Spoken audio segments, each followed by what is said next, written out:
Bom, sou prefeito de registro, né? Vamos começar aí pelo óbvio, né? Ninguém deve ser condescendente com abuso de autoridade, especialmente quando há emprego de força excessiva ou prática de corrupção. Qualquer ilícito cometido por agentes do Estado deveria ser apurado e punido, né? Com rigor e celeridade exemplares. Eu acho que isso é ponto pacífico aqui no debate. Mas a pergunta desse programa ela é muito capciosa, né? Que é o seguinte: a polícia é muito violenta? Bom, é muita desonestidade intelectual responder essa pergunta fora do contexto da realidade brasileira, porque aqui a violência é generalizada e os perigos a que são expostas as forças policiais extrapolam todos os limites razoáveis. Em outras palavras, ser policial no Brasil é praticamente ser um super-humano.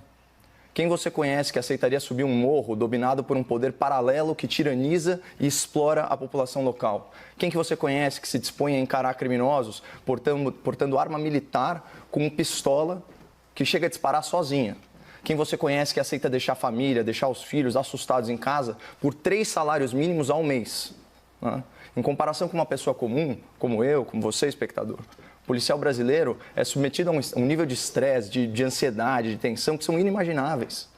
Porque esse é um país que se diz em paz, mas que vive em guerra, refém do crime organizado, das facções terroristas. E isso foi potencializado aí por 3 fatores, né? Então, em primeiro lugar, desarmamento civil, mudanças na lei penal e depois sucateamento da polícia. Resumindo, nas últimas décadas, os governos da esquerda desarmaram a população civil e deixaram o cidadão de bem à mercê dos bandidos sem direito à legítima defesa. Paralelamente, com o intuito de blindar grandes corruptos, as elites engravatadas na advocacia e na magistratura criaram brechas processuais e reinterpretaram a legislação para abrandar a punição de criminosos e livrá-los da cadeia. Além disso, políticos, né, que andam de carro blindado e contam com escolta particular, optaram por desprestigiar a força policial, moral e financeiramente. O que vocês acham que aconteceu?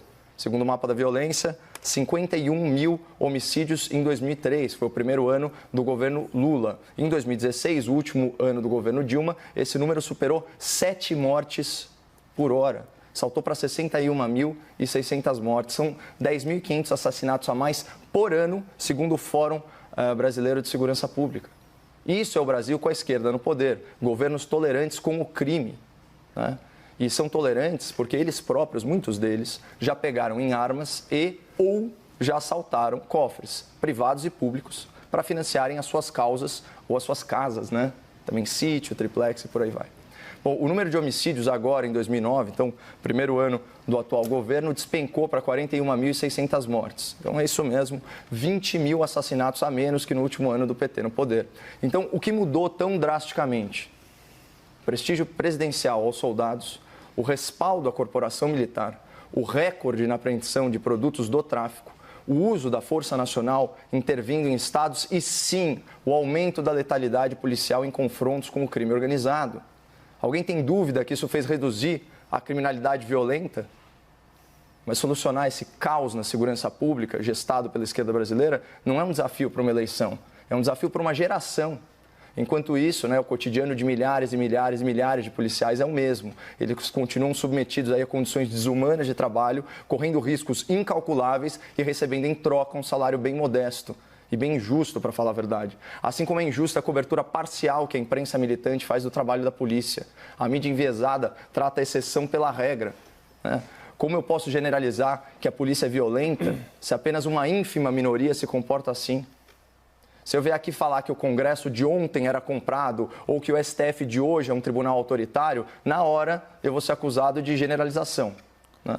Só que reparem que o percentual de políticos corruptos no Congresso ou de ministros arbitrários no STF é muito, mas muito maior que o percentual de policiais que cometeram algum tipo de violência com a população de bem. Então, para fechar, vamos voltar à pergunta do debate. A polícia no Brasil é muito violenta? Bom, entre civis e militares, o Brasil tem mais de 500 mil de policiais. Eu me recuso a rotular uma classe de heróis com base em indivíduos corrompidos. Se a ideia for essa, seria interessante a gente debater no futuro outras categorias profissionais, com base aí também em questionamentos generalizantes. Por exemplo, os políticos no Brasil são muito bandidos? O STF é muito autoritário? Ou quem sabe, o jornalismo brasileiro é muito enviesado? Fica aí como sugestão.